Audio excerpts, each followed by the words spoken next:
Halo semuanya, Assalamualaikum warahmatullahi wabarakatuh.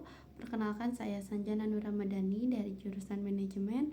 Kali ini saya akan mempresentasikan tugas Pasar dan Lembaga Keuangan MJ219 dengan materi pinjaman online di era digital dan upaya pencegahannya.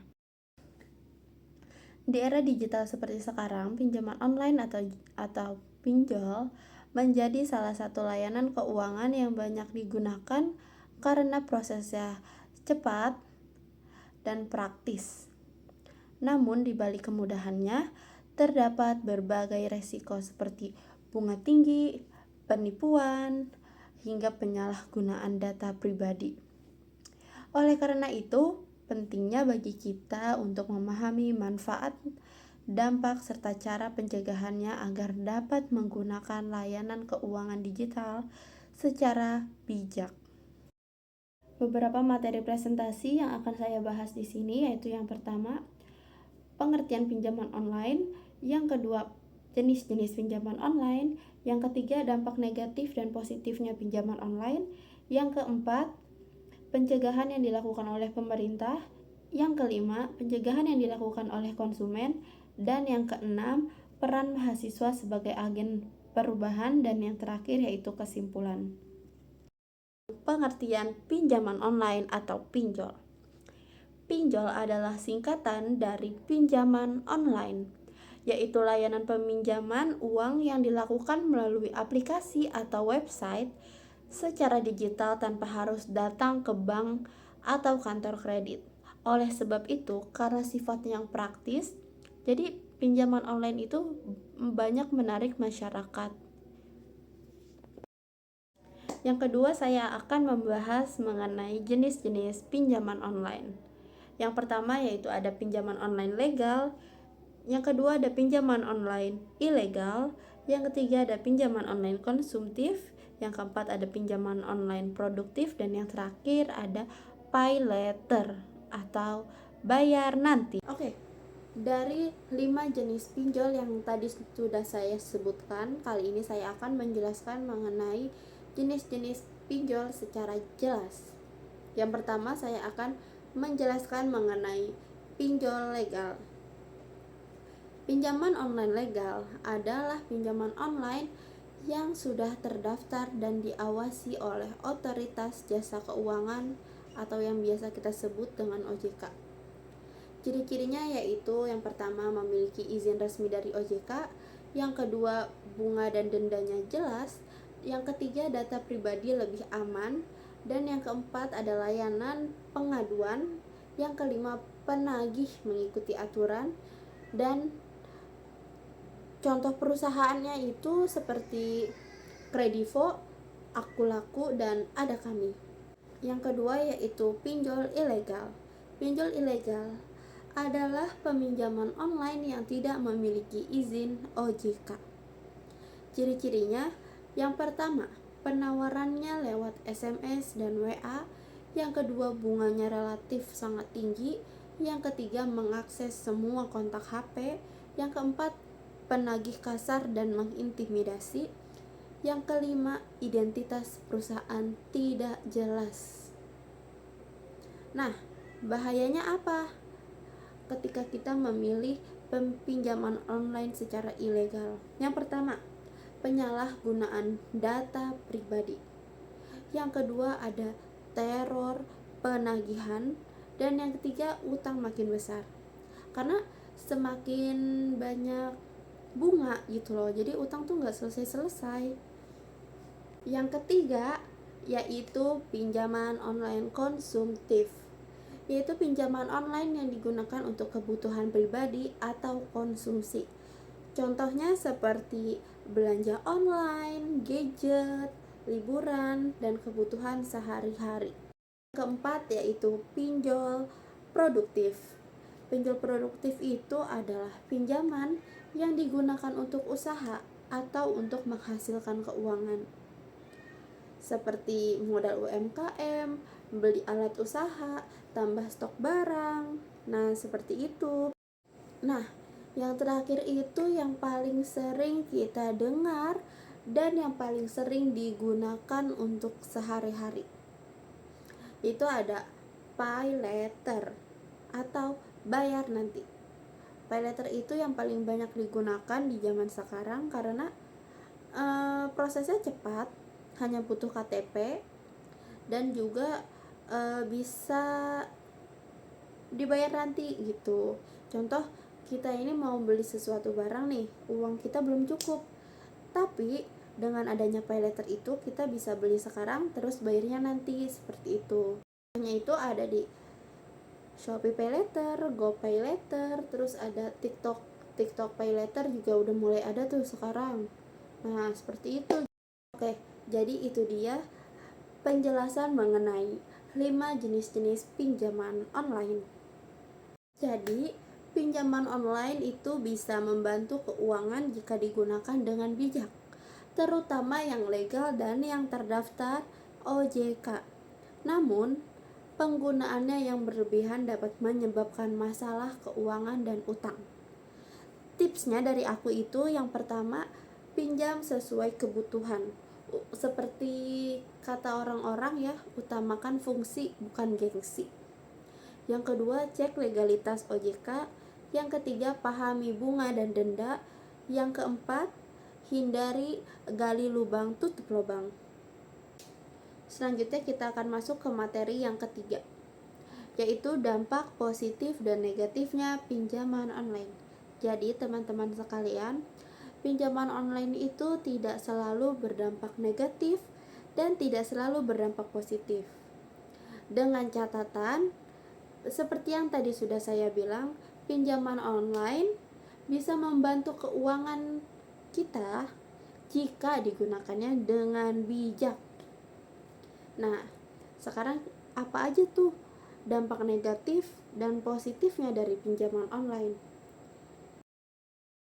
Yang pertama yaitu menimbulkan ketergantungan utang. Pengguna pinjaman online yang tidak terkontrol dapat membuat seseorang bergantung pada utang untuk memenuhi kebutuhan sehari-hari. Akibatnya, kondisi uang menjadi tidak stabil karena harus terus meminjam untuk menutupi pinjaman sebelumnya. Seperti yang tadi sudah saya jelaskan, yaitu gali lubang tutup lubang. Yang kedua yaitu bunga dan denda tinggi. Banyak layanan pinjaman memberikan bunga serta denda keterlambatan yang cukup besar.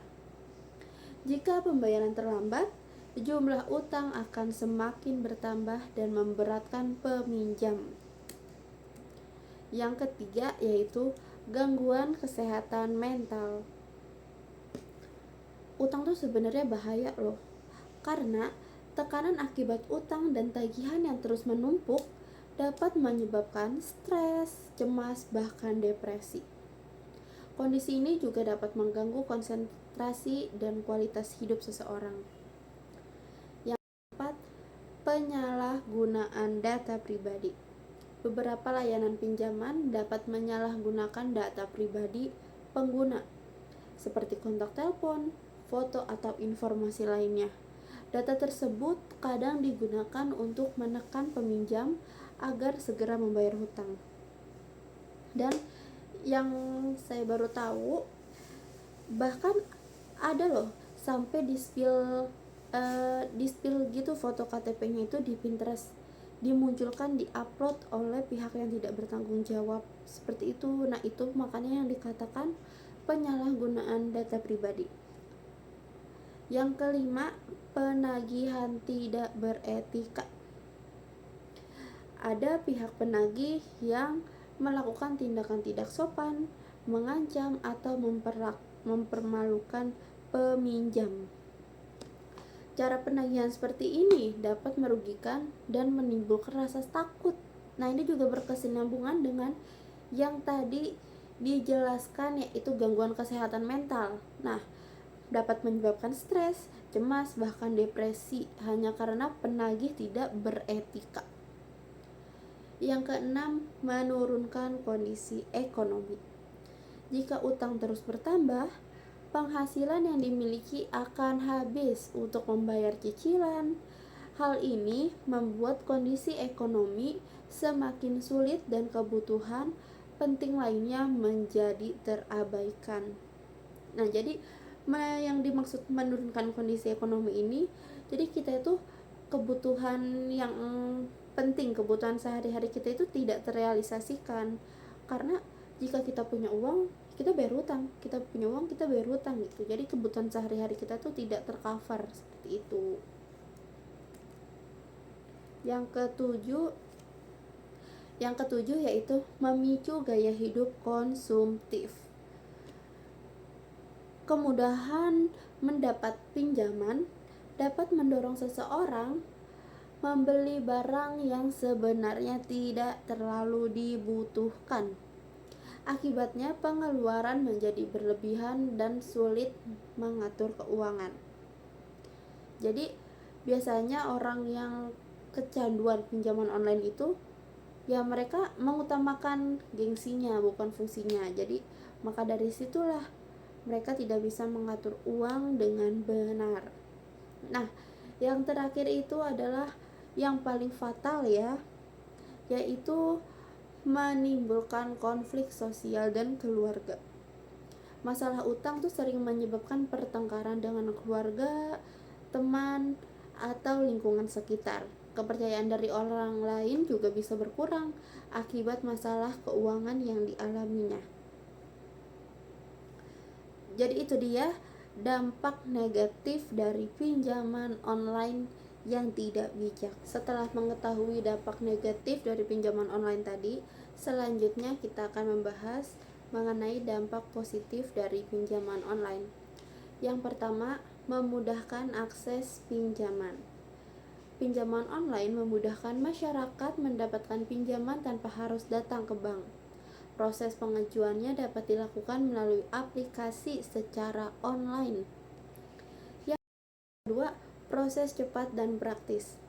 Pencairan dana pinjaman online biasanya lebih cepat dibandingkan pinjaman konvensional. Hal ini membantu masyarakat yang membutuhkan dana darurat dalam waktu singkat. Yang ketiga, membantu kebutuhan mendesak. Pinjaman online dapat digunakan untuk kebutuhan mendesak seperti biaya kesehatan, pendidikan, atau kebutuhan sehari-hari saat kondisi keuangan sedang sulit. Yang keempat, membantu modal usaha. Sebagian pelaku usaha kecil atau UMKM menggunakan pinjaman online sebagai tambahan modal usaha untuk mengembangkan bisnis mereka. Nah, dari yang membantu modal usaha itu seperti ada di jenis-jenis pinjaman online produktif. Nah, itu. Jadi manfaatnya itu ya sebagian pelaku usaha kecil atau UMKM itu menggunakan pinjaman online sebagai tambahan modal gitu. Yang kelima, tidak membutuhkan banyak persyaratan. Dibandingkan ke bank, pinjaman online umumnya memiliki syarat yang lebih sederhana sehingga lebih mudah diakses oleh masyarakat. Jadi yang biasanya kalau misalnya kita ke bank tuh kita harus mengurus surat ini dan itu gitu kan. Belum lagi ada apa sih namanya? Lupa, jaminan. Yang kelima, tidak membutuhkan banyak persyaratan. Dibandingkan ke bank, pinjaman online umumnya memiliki syarat yang lebih sederhana sehingga lebih mudah diakses oleh masyarakat. Biasanya tuh kalau misalnya kita ke bank itu kita butuh surat ini, butuh surat itu, butuh surat ini, butuh surat itu, ditambah juga harus punya jaminan kan. Nah, kalau pinjaman online ini sangat praktis sebenarnya, hanya butuh fotokopi KTP dan juga foto seperti itu dan HP pastinya. Tapi balik lagi, di balik kemudahannya itu pasti ada konsekuensinya yang menyeramkan ya jika tidak digunakan secara bijak. Nah, yang keenam nih kita akan membahas capek. Yang keenam, mendukung perkembangan teknologi keuangan. Pinjaman online menjadi bagian dari perkembangan teknologi finansial yang mempermudah transaksi dan layanan keuangan secara digital. Yang ketujuh, meningkatkan inklusi keuangan. Pinjaman online membantu masyarakat yang belum memiliki akses ke layanan perbankan agar tetap bisa memperoleh layanan keuangan. Nah, jadi itu dia. Jadi pinjaman online itu juga memiliki dampak Nah, dari yang saya jelaskan tadi, jadi pinjaman online itu juga memiliki dampak positifnya, ya kan? Tapi dengan catatan, kita tuh harus berhati-hati juga memahami resiko gitu loh. Jangan semenjak tahu nih, oh ada positifnya seperti itu. Jadi kalian tuh tertarik untuk menggunakan pinjaman online yang sebenarnya tuh kalian tidak butuh gitu. Selanjutnya kita akan masuk ke materi yang keempat, yaitu pencegahan yang dilakukan oleh pemerintah. Yang pertama, pemerintah memiliki peran krusial dalam menciptakan ekosistem keuangan yang aman dan teredukasi. Yang kedua, pengawasan dan penegakan hukum, yaitu memperketat pengawasan terhadap platform pinjaman online ilegal dan memastikan platform legal yang mematuhi aturan OJK terkait suku bunga, denda, dan etika penagihan. Yang ketiga, literasi keuangan nasional, yaitu mengintegrasikan pendidikan literasi keuangan ke dalam kurikulum pendidikan formal agar masyarakat, terutama generasi muda, memahami resiko utang sejak dini. Yang keempat, penyediaan akses kredit alternatif, yaitu yang mempermudah akses masyarakat ke lembaga keuangan formal seperti koperasi atau bank BPR dengan syarat yang lebih terjangkau sehingga mereka tidak beralih ke pinjaman online ilegal. Selanjutnya, pencegahan yang dilakukan oleh konsumen. Yang pertama, konsumen perlu menjadi pintar sebelum memutuskan untuk meminjam uang secara digital. Yang kedua, cek legalitas. Selalu terapkan prinsip legal, yaitu yang terdaftar dan berizin di OJK. Dan logis, memahami skema bunga dan kemampuan bayar. Yang ketiga, prinsip kebutuhan versus keinginan. Membedakan antara kebutuhan mendesak dan keinginan konsumtif. Jangan meminjam uang untuk hal-hal yang bersifat gaya hidup atau kesenangan semata. Yang keempat, manajemen keuangan, yaitu melakukan perencanaan arus kas sederhana agar dapat memprediksi kemampuan bayar cicilan sebelum mengambil pinjaman sebagai agen perubahan. Yang pertama, membawa perubahan positif di masyarakat. Mahasiswa itu diharapkan mampu memberikan solusi terhadap masalah sosial seperti pendidikan, lingkungan, kemiskinan, dan teknologi melalui ide serta tindakan nyata. Yang kedua, menjadi pengontrol sosial. Mahasiswa berperan mengawasi kebijakan pemerintah dan kondisi sosial agar tetap berjalan sesuai nilai keadilan dan kepentingan masyarakat. Yang ketiga, menyebarkan edukasi kepada masyarakat. Dengan ilmu yang dimiliki, mahasiswa dapat memberikan edukasi dan meningkatkan kesadaran masyarakat mengenai berbagai isu penting. Keempat, menumbuhkan sikap kritis dan inovatif.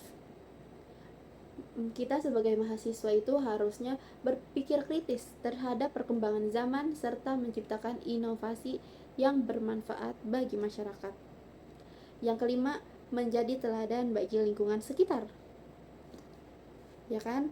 Kita tuh harusnya tuh menunjukkan sikap disiplin, bertanggung jawab, jujur, dan peduli terhadap sesama sehingga dapat menjadi contoh yang baik. Yang keenam, menjaga persatuan dan nilai kebangsaan.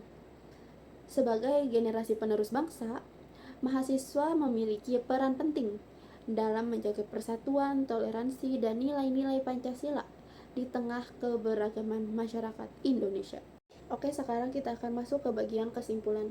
Jadi kesimpulan dari apa yang tadi saya presentasikan mengenai pinjaman online adalah pinjaman online merupakan layanan keuangan berbasis digital yang memberikan kemudahan bagi masyarakat dalam memperoleh dana secara cepat dan praktis.